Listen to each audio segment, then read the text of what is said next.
Hello students, welcome back to Edubbey Global Solution.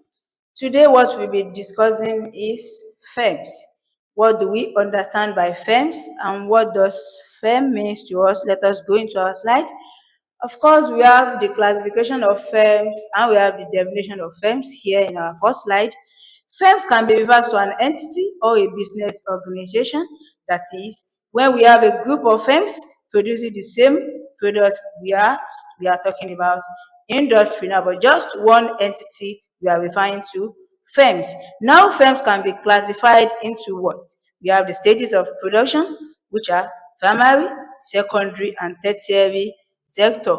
We also have the ownership of firms and what? And the size of the firm. Those are the classification of firm that we have.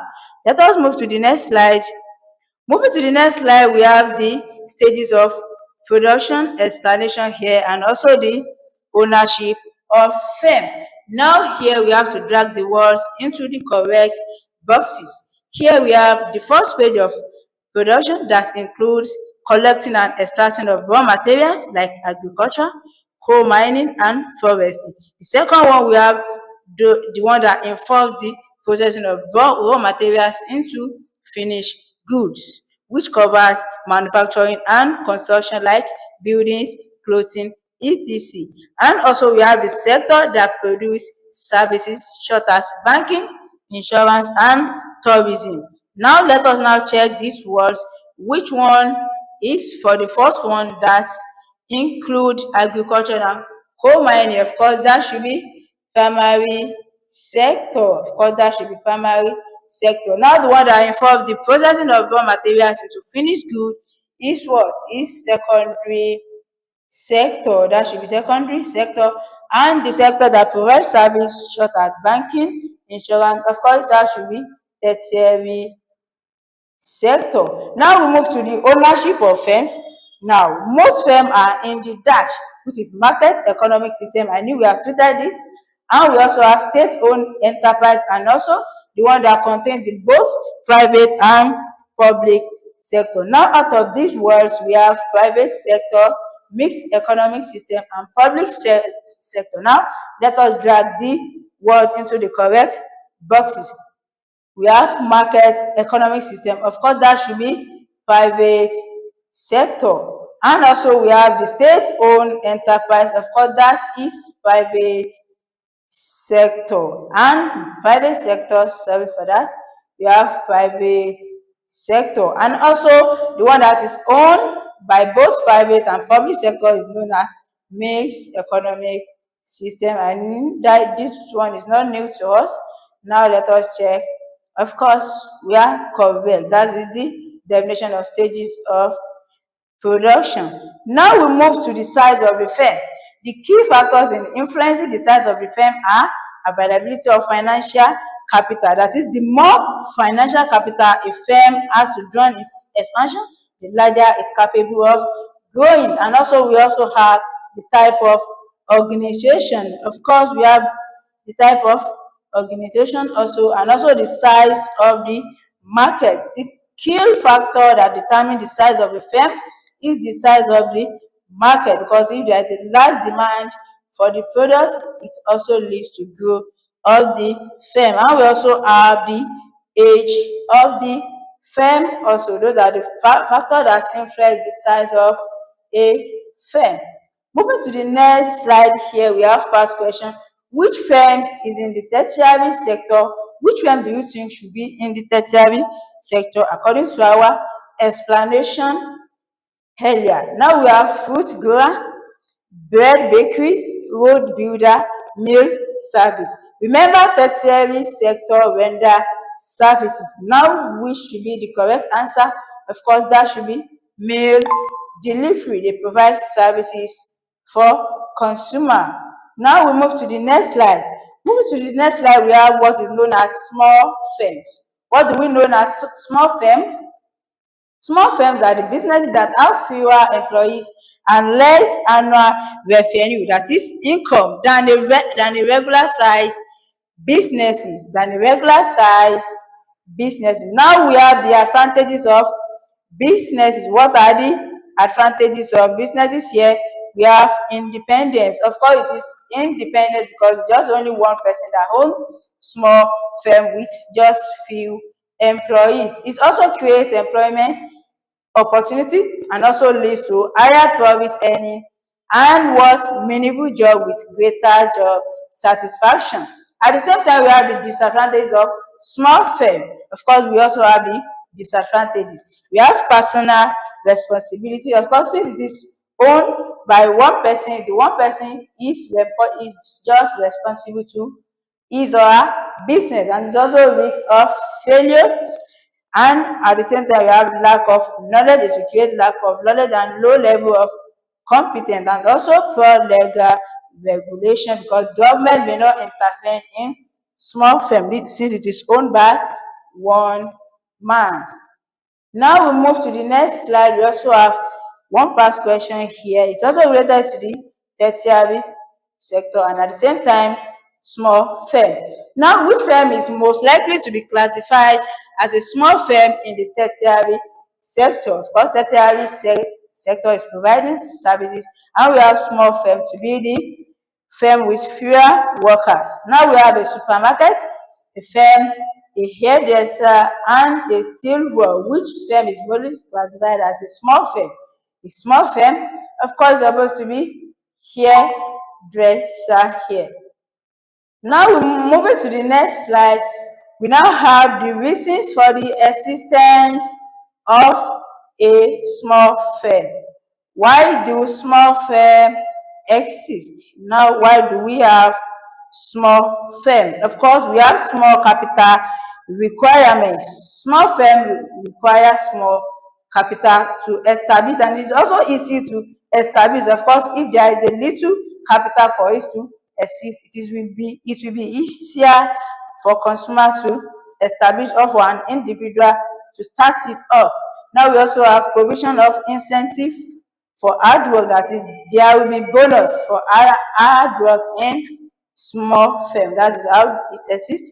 We also have low level of risk and also lack of financial capital. Of course, when firm tend to increase their firm and there is no capital, of course, it will just reduce them to small firm. Of course, we also have preference of consumer. For some personal service, consumer also prefer small firm to exist. Now we move to the next slide. We also have one past question. Why are many hairdressers able to operate as small businesses? Why do you think many hairdressers operate small businesses? Now we have high level of competition, long period of training required, low startup and running cost, high scope of economies of scale. Of course, because of the low startup and running cost, that is why they most operate in hairdressing. Now we have causes and forms of growth of firm. We have causes and causes of growth of firm. There are two ways. Of course, there are ways. The ways a firm can increase in firms, there are internal growth and external growth. We have external growth to be at the same time as organic growth. It occurs when a business decided to expand its own activities by launching new products or entering new market, that is, increasing the market for its current products or diversifying into other products. The other way which a firm can grow is also what external growth, which involves joining with another firm or firms to form one through merger or takeover. That is, merger is the joining with another firm to create firms. Now we move to the next slide here. We now have what merger is. Now, what do we know as merger? Merger is an agreement that unites two existing companies into one new company. Now we now have the three types of mergers here, which are horizontal merger, vertical merger, and conglomerate merger. Here is merger examples. We have industry A coming together with industry B to form an industry C. Now we move to the next slide. where we now have the explanation of the different type of mergers.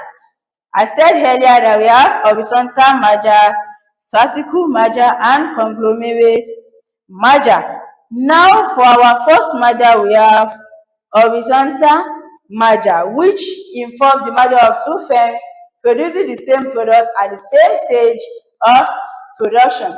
How do we mean? E.g., the merger of two cars production, that is, they are producing the same product at the same stage of production. Now, the motive of horizontal merger is to take greater advantages of economies of scale, that is, producing at a lower average cost.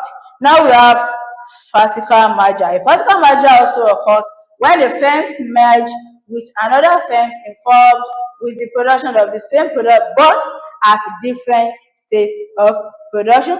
Don't forget our stage of production. We have primary, secondary, and tertiary stage of producing goods. Now for our vertical, we have vertical merge backward, which is a merger with a firm at earlier stage of the supply chain, and also we have vertical merger forward, a merger with a firm at a later stage of supply chain. Now we also have conglomerate merger, where we have the merger that involves merging together of two firms making different products. Example is when an electricity company merge with a traveling company. And the main motive for conglomerate merger is diversification. That is, when a business enlarging its range of products. Now here, according to our explanation, we have one true or false question here. Let us now check the answer.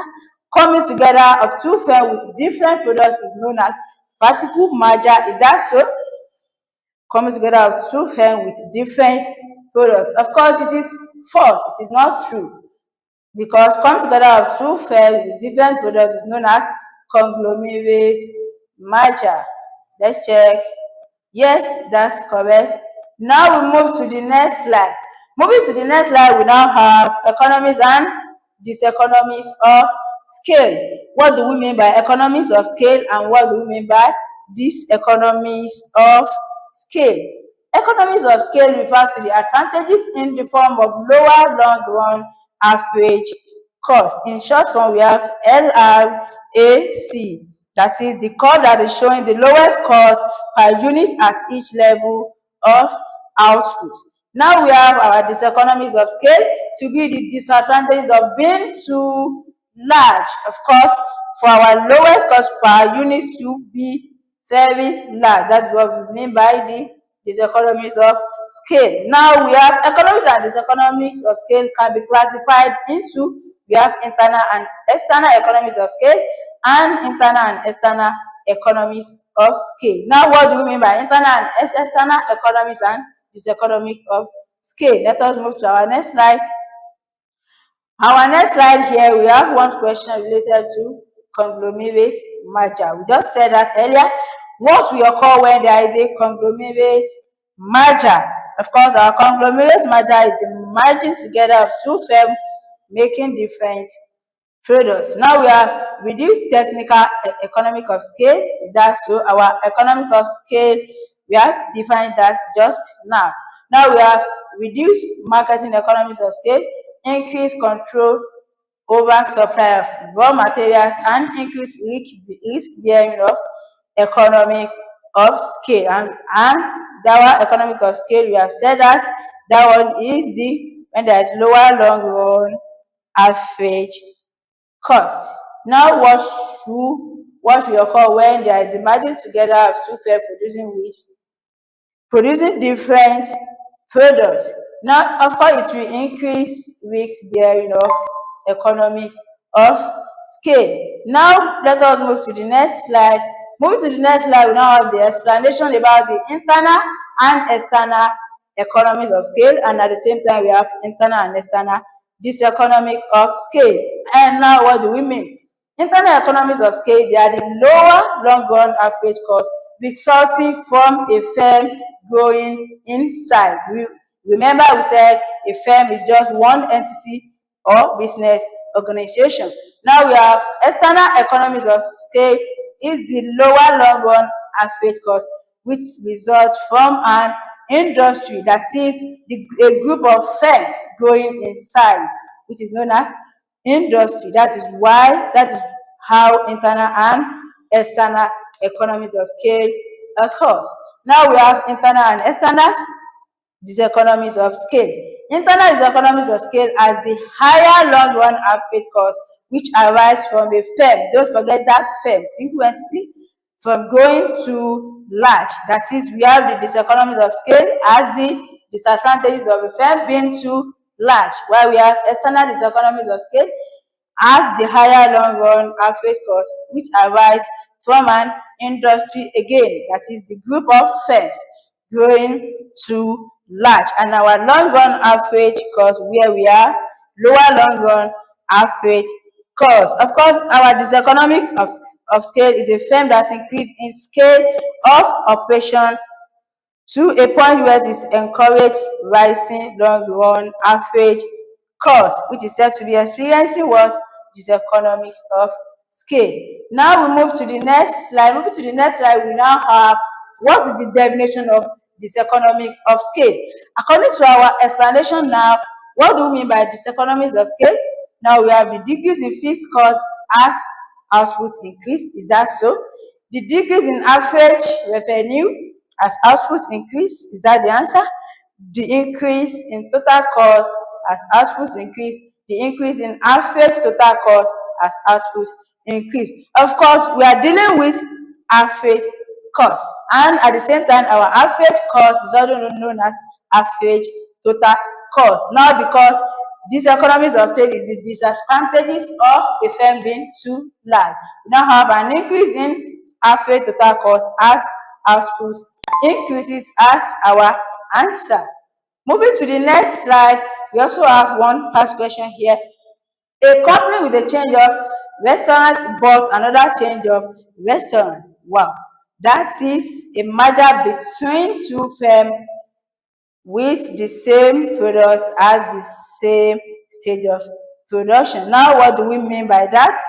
Of course, how is this purchase most likely to be classified? We have the conglomerate with different products at the same stage of production. Of course, we have vertical integration, diversification, and we have horizontal integration. Our horizontal integration is now the coming together of two firms producing same products at the same stage of production. And if you check these questions out, we have the company of change of restaurants but another change of restaurant. That is, they are producing the same products at the same stage of production. Now that our answer should be what? Horizontal integration. That's nice. This will be the end of our class. Don't forget to check us out on our website www.edubbey.com. See you in the next class.